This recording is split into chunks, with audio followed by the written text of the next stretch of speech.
Greetings all. Welcome to another episode of the Enterprise Edge podcast. We are recording live from Suite World 2025 in Las Vegas.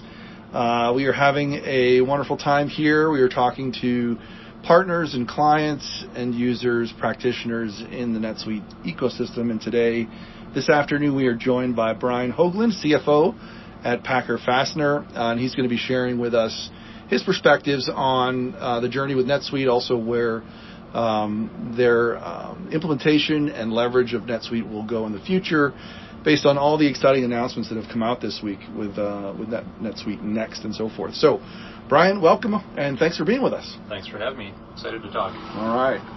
So we're going to do, the folks who have tuned in before, we're going to do what we always do. We'll start out with some intro icebreaker questions. We've got some 3 questions that I think kind of get to the heart of some of the key takeaways from this week and what that's going to mean for Packer Fastener. And then we'll have some fun at the end with some speed round questions. All right. Well, speaking of takeaways, Brian, what have been yours so far this week? What are some of the key takeaways you got this week from Suite World? I think the key, if I had to summarize it, it's what we've seen so far with ERP and AI is that's neat. It's kind of a novelty.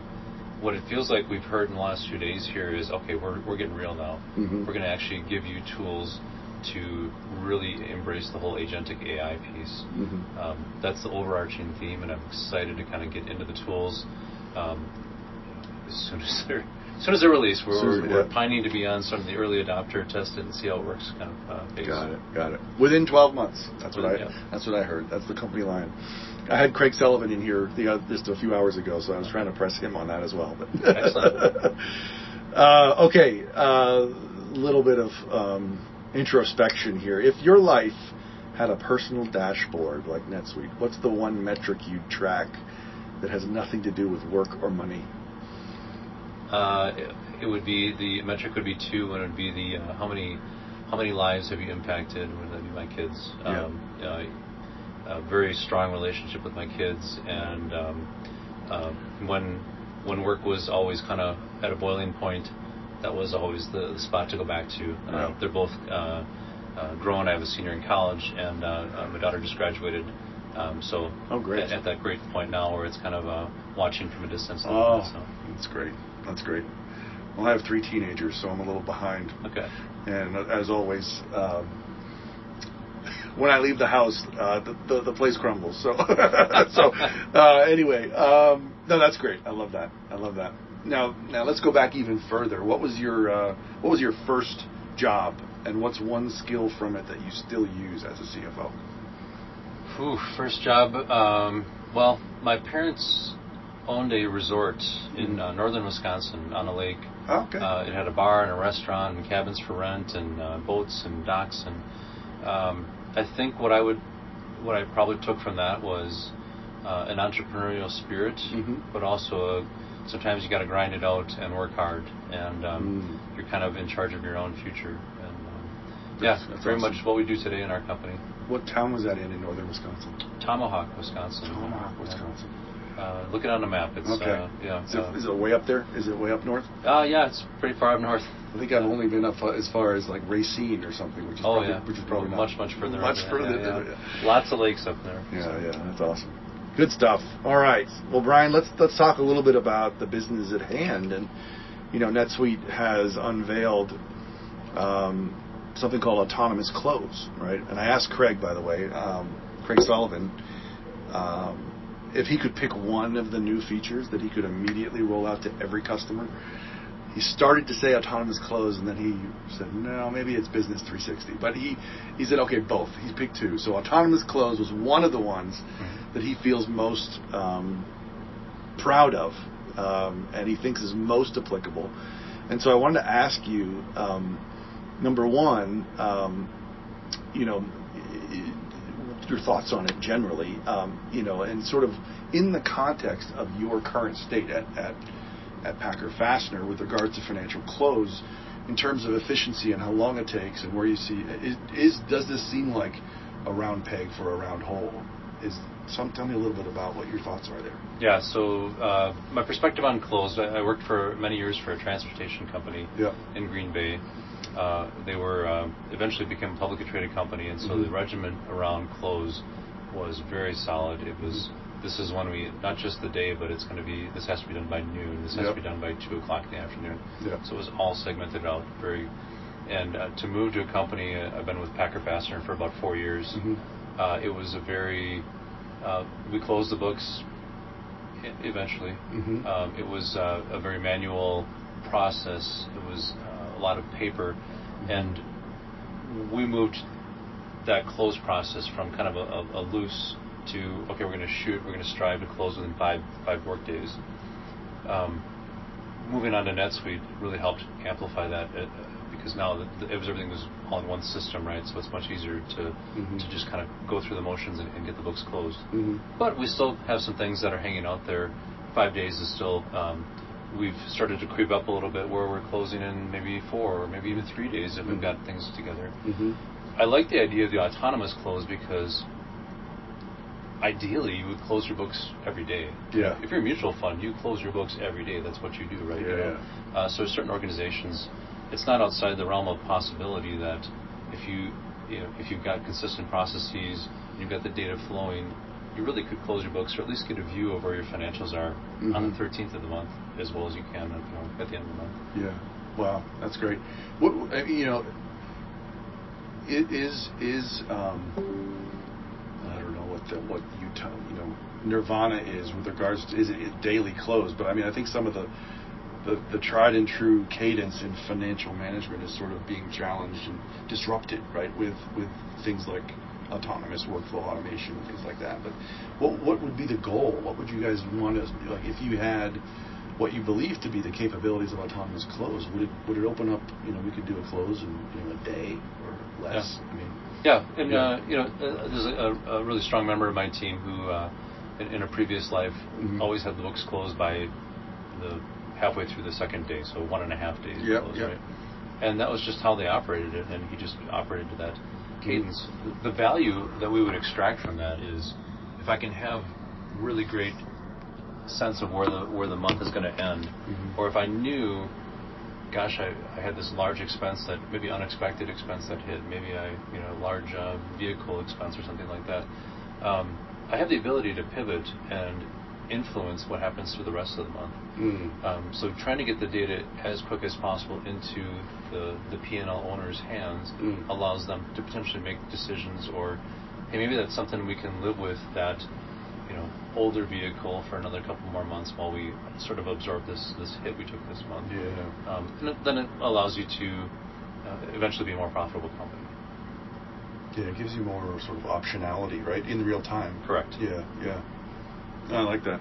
Okay, Ask Oracle is another star of the show this week, I think.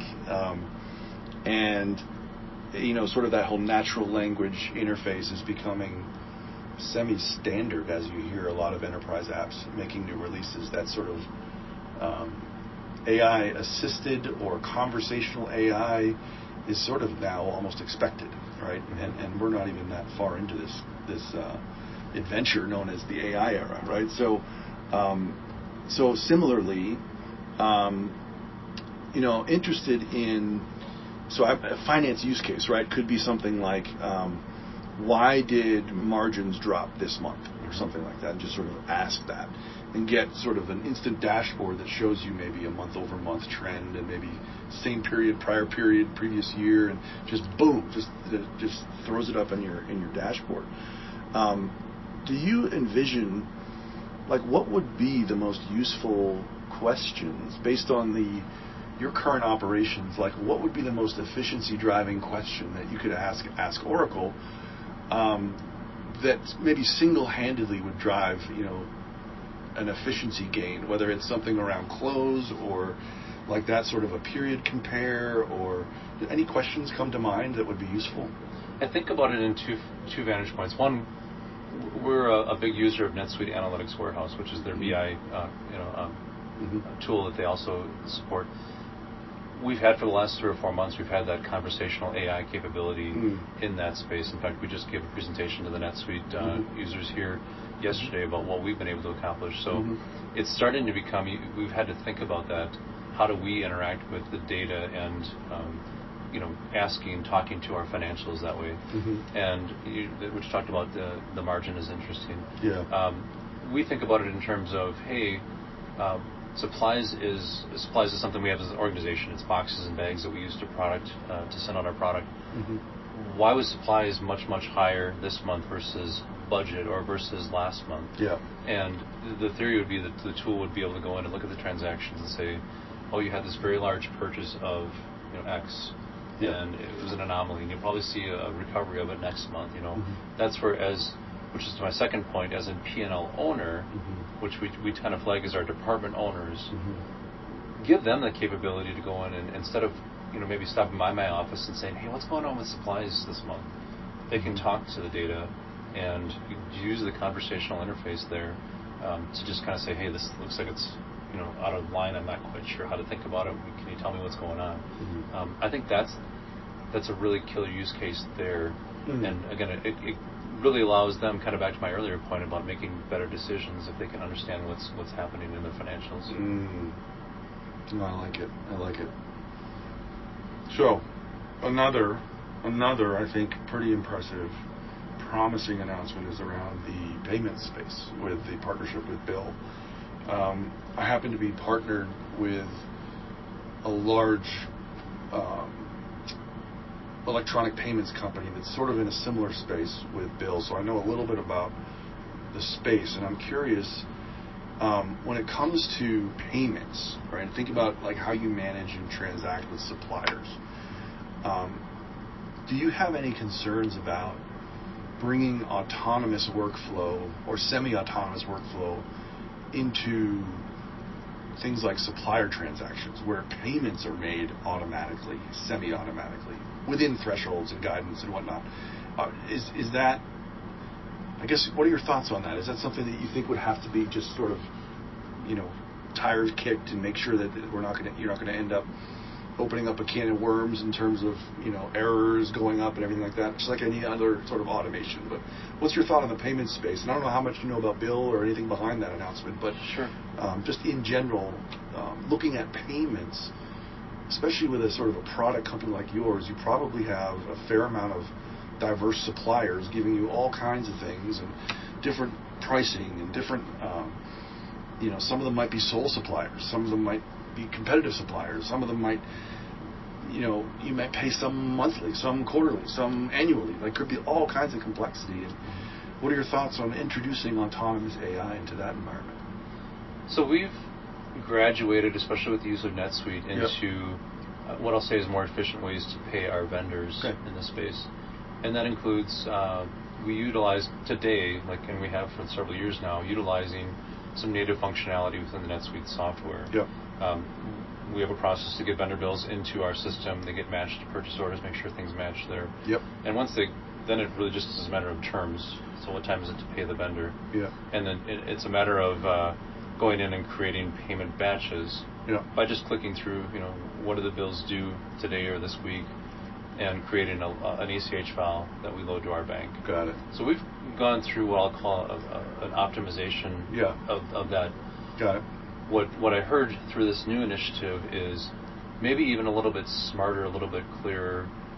Instead of having to maybe be intentional about whom am I paying, it'll just automatically say, here's who you need to pay. And it might be a matter of, look, you're approaching a credit limit at your vendor, not just terms. So there's other things that it would take into account there.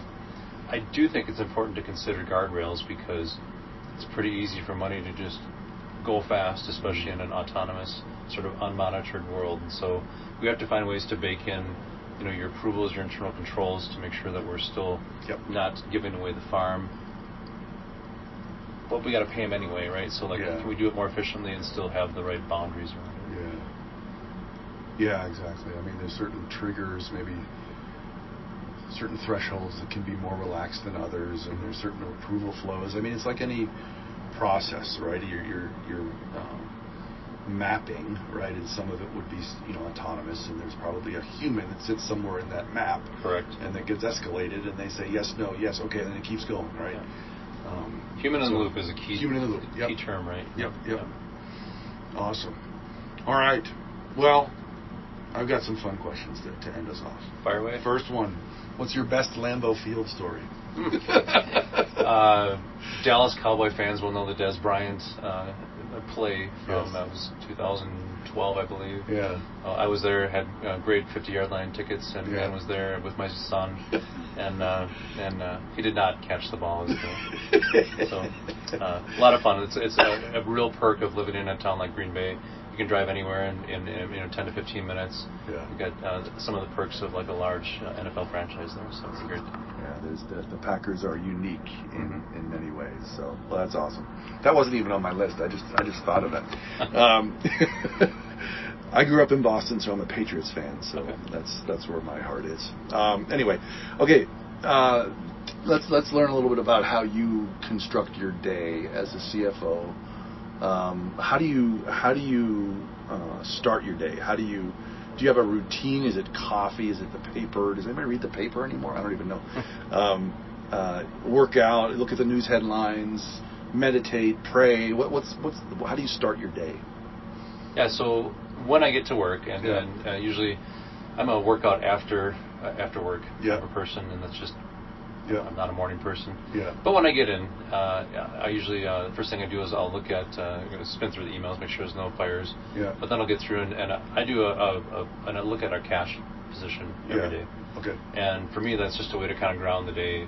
Obviously, and I force myself to get in the weeds on that, where maybe a lot of CFOs wouldn't. I feel like that's educational for me to understand what's happening, and really just that I can every day speak to where we're at with our cash, our debt, things like that. So once I get through that, then it's really heading over to the Wall Street Journal and seeing what's popping. Yeah. Other things that I need to be concerned about, bigger long-term issues. Yeah. And kind of keeping an eye on LinkedIn. There's some really, really great resources on LinkedIn, and really stretches your mind a little bit. So once you kind of get through those checkpoints, my boss calls it his trip around the internet in the morning. Yeah. Then it's kind of time to get down and get into some work. Yeah, that makes sense. How many are on your team, the finance team, overall? 9 people. 9 people. Yep. Gotcha. Great. All right. Speaking of finance, what is the best and or worst advice you've ever got in your finance career?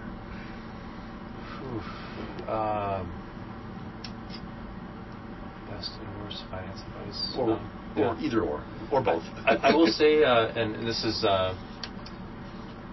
I used to read a columnist back when there was newspapers. Yeah. Every Tuesday he would write in the Milwaukee newspaper. I lived in Milwaukee for several years. And his advice was, if you want to understand what you're spending, write down exactly every transaction, and through a spreadsheet or however it is you do. But you have to know exactly what you spent. Yeah. And I learned that when I was probably in my early 20s, and I've taken that forward, and I still to this day kind of write down everything I spent. Yeah. If you take that into a more enterprise work environment, it's that discipline around what we spend, right? Trying to keep an eye on that, and trying to also have others embrace that mentality to say, it's really easy when times are good to kind of just let the spending go and just, it is what it is, right? But as a finance professional, I think it's my job to kind of try to keep that in check. It's good. It's good discipline. So if you weren't in finance, what would you be doing? If I had to go back to school today, I would get an economics degree. Economics, okay. I am every day fascinated by what happens in financial markets, capital markets, the money and banking, interest rates, Federal Reserve, macro economic factors. Yeah, it's fascinating. I've taken a few econ classes, and I think I've only scratched the surface, but it's impressive. People who are proper economists, how they think about the world and how they dissect what's happening. Yeah. There's a couple of really good, I'll call it Peter Zion, if you're familiar with Peter Zion, geopolitical economic prognosticator, consultant, I guess, but his take on the world of blending in the economics with demographics and politics and geography, fascinating for me.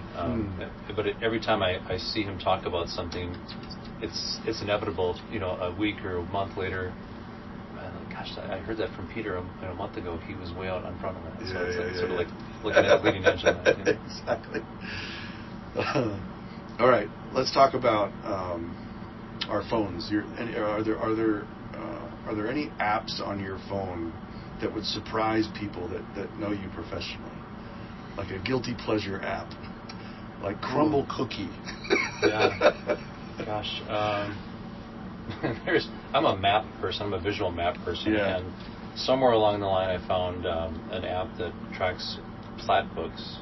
So I can go and I might be, I don't know, like rambling around somewhere in the wilderness, and you can pull up and see who owns this and what's the acreage and things like that. Yeah. I wouldn't call it a guilty pleasure, but it's a sort of an anomaly that Yeah. not a lot of people probably subscribe to that. Yeah. It's a geekism, yeah. That's a geekism. Yeah. That's okay. All right. Last question. We'll wrap up. So put your crystal ball hat on. You think about maybe 5 years from now, 2030. What do you think? What's the one thing about today's, cutting edge AI-enabled finance ops that will seem primitive 5 years from now? Yeah. I think about the idea that we have, that there is, I have to enter a transaction would seem primitive to me, because I expect transactions will flow. There's so much connectivity between organizations. The tools that are out there now, the MCP protocol, and they're talking yesterday about other protocols are building on top of it, this ACP. Yeah. The seamlessness of it all seems, I can't imagine we'd sit down and say, well, here's a transaction, I'm going to type it into the screen, maybe like we do today, but that'll be a thing of the past. Yeah, for sure. All right, Brian, I'm going to let you go. This is awesome. Thank you for taking the time. I know this was a game time decision, so thankfully the moon's aligned, so thank you for your time. Thanks, everybody, for tuning in. We'll be wrapping up Sweet World tomorrow, and then next week will be AI World. So Oracle is busy these next couple weeks here in Las Vegas. So Brian, thank you again. Thank you. Thank you all for tuning in. We'll catch you next time on the Enterprise Edge. Take care.